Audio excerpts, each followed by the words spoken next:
दोस्तों नमस्कार, स्वागत है आपका यूट्यूब चैनल एबी टेक में। आज है 10 अगस्त 2022 और जान लेते हैं आज की महत्वपूर्ण खबरें जो आज के प्रमुख समाचार पत्रों पर छाई हुई हैं। सबसे पहली अपडेट लोक सेवा आयोग से बीईओ भर्ती को लेकर के लिखा कि 1.5 साल से बीईओ परीक्षा के प्राप्तांक कट ऑफ का इंतजार। खंड शिक्षा अधिकारी का चयन प्रोग्राम जारी हुए 1.5 साल बीत चुके हैं, लेकिन इस परीक्षा में शामिल अभ्यर्थियों के प्राप्तांक और कट ऑफ अंक अब तक जारी नहीं किए गए। इस परीक्षा का परिणाम 31 जनवरी 2021 को जारी किया गया था। लोक सेवा आयोग ने 309 पदों पर भर्ती निकाली थी पिछली बार, ठीक है, और सब कुछ जारी होने के बाद ज्वाइनिंग वगैरह भी हो चुकी, लेकिन अभी तक लोक सेवा आयोग की तरफ से कट ऑफ और प्राप्तांक अभ्यर्थियों के जारी नहीं किए गए हैं। वहीं पर आप लोग जानते हैं नई बीईओ भर्ती की भी बात चल रही, सूचना आ रही है। तो अगर ये कट ऑफ अंक जारी हो जाते तो छात्रों को आइडिया हो जाएगा कितनी कट ऑफ गई थी और छात्रों का पिछली भर्ती में कितने नंबर से चयन नहीं हो पाया, सारी चीज़ें पता चल जाएंगी। लेकिन आयोग इन चीज़ों को जारी नहीं कर रहा है।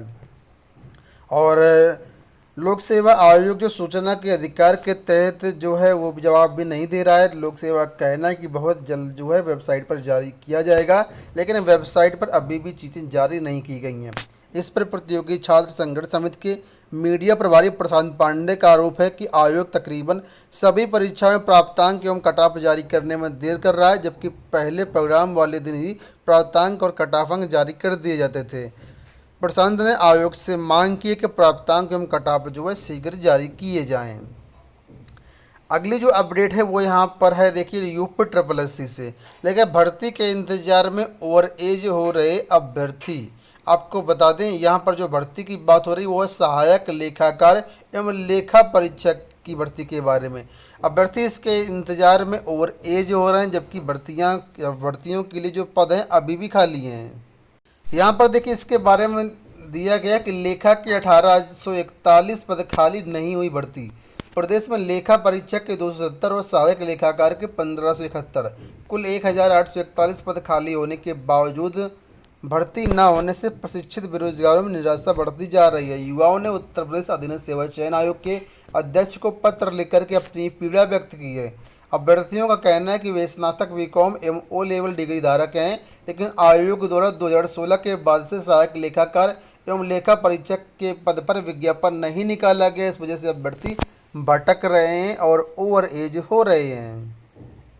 आपको बता दें इसके तहत 2016 में 2100 पदों पर भर्ती निकाली गई थी, जिसमें आर्ता बीकॉम एवं ओ लेवल रखी गई थी, ठीक है, और 2100 पद में से केवल 900 पद ही भर पाए थे। इसके बाद से कोई भर्ती नहीं आई। तो पिछली भर्ती में देखा जाए तो करीब 1200 पद खाली हैं।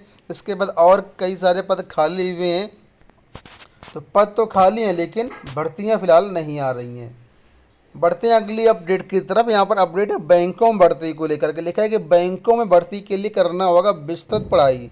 पीओ के लिए मांगे गए हैं आवेदन। कठिन सवालों की वजह से मुख्य परीक्षा की मेरिट से भी होगी कम मेरिट, सिर्फ प्रैक्टिस से नहीं होगा चयन। तो बैंकों की भर्ती परीक्षा की तैयारी को लेकर के धारणा बदलनी होगी। अब लगातार अभ्यास तथा स्पीड से सफलता नहीं मिलेगी, विषयों का गहन अध्ययन करना होगा। आईबीपीएस की तरफ से प्रोबेशनरी ऑफिसर यानी पीओ के लिए आवेदन मांगे गए हैं। इसके अलावा क्लर्कल ग्रेड की परीक्षा भी 28 अगस्त से प्रस्तावित है। बैंकिंग भर्ती परीक्षा के विशेषज्ञ राजीव पांडे का कहना है कि प्रारंभिक परीक्षा के सवाल तो अपेक्षाकृत सरल होते हैं, लेकिन उसकी मेरिट अधिक जाती है। लेकिन मुख्य परीक्षा के प्रश्नों का पैटर्न काफ़ी बदल गया है। अब जटिल प्रश्न आने लगे हैं। आमतौर पर 60 से 65% पर मेरिट तय हो जाती है। ऐसे में ये परीक्षा अब सिर्फ अभ्यास और स्पीड पर आधारित नहीं रह गई है, विषयों का समग्र रूप से अध्ययन करना होगा, ठीक है। राजीव का कहना है कि एसबीआई पीओ भर्ती परीक्षा का स्तर सबसे ऊंचा होता है, इसलिए प्रतियोगियों को इसे ध्यान में रख करके तैयारी करनी होगी। तो फिलहाल जो भी अभ्यर्थी इंटरेस्टेड हैं इसके लिए आवेदन इसके चल रहे हैं, आप लोग इसमें आवेदन कर सकते हैं। 6932 पीओ के पदों पर 22 अगस्त तक ऑनलाइन फॉर्म भरे जाएंगे और इसकी परीक्षा जो कि प्रारंभिक परीक्षा 15, 16 एवं 22 अक्टूबर को कराई जाएगी। मुख्य परीक्षा 26 नवंबर को प्रस्तावित है। तो अगर आप इंटरेस्टेड हैं तो इसमें आवेदन कर सकते हैं। बढ़ते हैं पीएचडी की तरफ। लिखा है पीएचडी में प्रवेश के लिए आवेदन सितंबर के अंत में। प्रोफेसर राजेंद्र सिंह राज्य विश्वविद्यालय में सत्र 2022-23 के तहत पीएचडी में प्रवेश के लिए सितंबर के अंत में आवेदन की प्रक्रिया शुरू होगी। इसके लिए विश्वविद्यालय प्रशासन ने तैयारी शुरू कर दी है।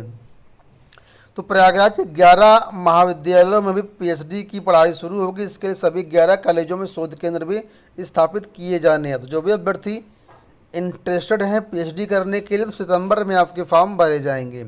आपको बता दें, अगर ये सभी न्यूज आप प्राप्त करना चाहते हैं, डाउनलोड करना चाहते हैं, तो हमारे टेलीग्राम पर आपको मिल जाएगी। टेलीग्राम का लिंक वीडियो के डिस्क्रिप्शन बॉक्स में दिया गया है, वहाँ से आप जो है ज्वाइन करके इन सभी न्यूज को डाउनलोड कर सकते हैं।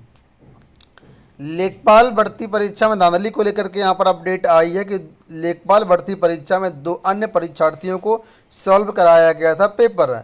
लेखपाल भर्ती परीक्षा के दौरान करेली के चेतना गर्ल्स इंटर कॉलेज में 2 अन्य परीक्षार्थियों को पेपर सॉल्व कराया गया था। इसका खुलासा कस्टडी रिमांड पर लिए जाने के दौरान कार्यालय प्रभारी गिरिराज गुप्ता से पूछताछ में हुआ है। हालांकि नकल करने वाले अन्य 2 परीक्षार्थी कौन थे, इसका पता नहीं चल पाया है। पुलिस जांच में जुटी हुई है। ठीक है, तो जब ये पकड़े गए तब यहाँ पर देखिए खुलासे हो रहे हैं कि जो पहले परीक्षा के दिन पकड़ी गई थी एक लड़की, उसके अलावा यहाँ पर 2 अन्य को भी नकल करवाई गई है। बात करेंगे यहाँ पर आईटीआई एडमिशन को लेकर के। लिखा है कि निजी आईटीआई की सीटें भरना चुनौती, सरकार में मारामारी।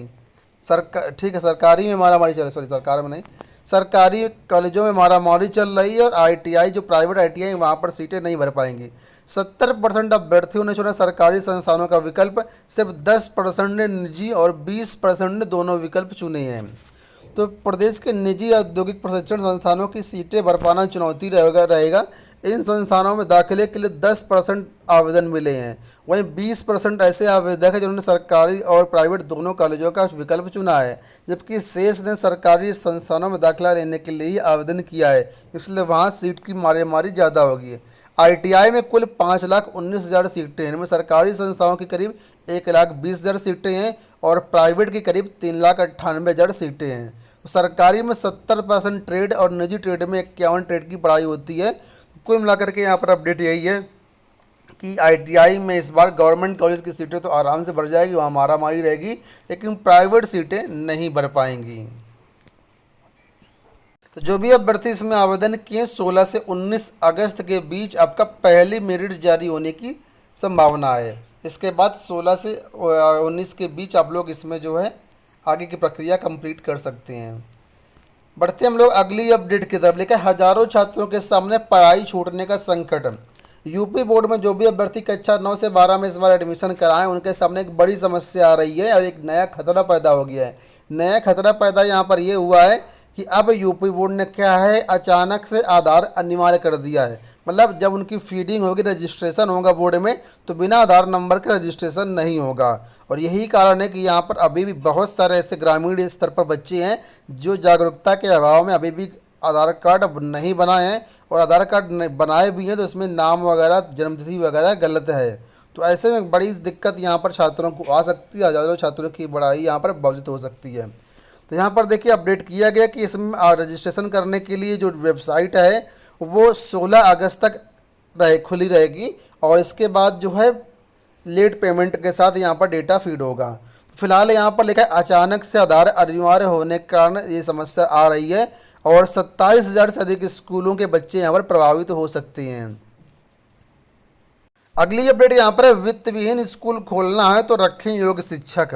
राजकीय और सहायता प्राप्त माध्यमिक स्कूलों में योग प्रशिक्षक रखने की तैयारियों के बीच माध्यमिक शिक्षा विभाग नए वित्त विहीन स्कूलों की मान्यता की शर्तों में परिवर्तन करने जा रहा है। अब उन्हीं वित्त विहीन स्कूलों की मान्यता दी जाएगी जहाँ योग शिक्षक तैनात होंगे।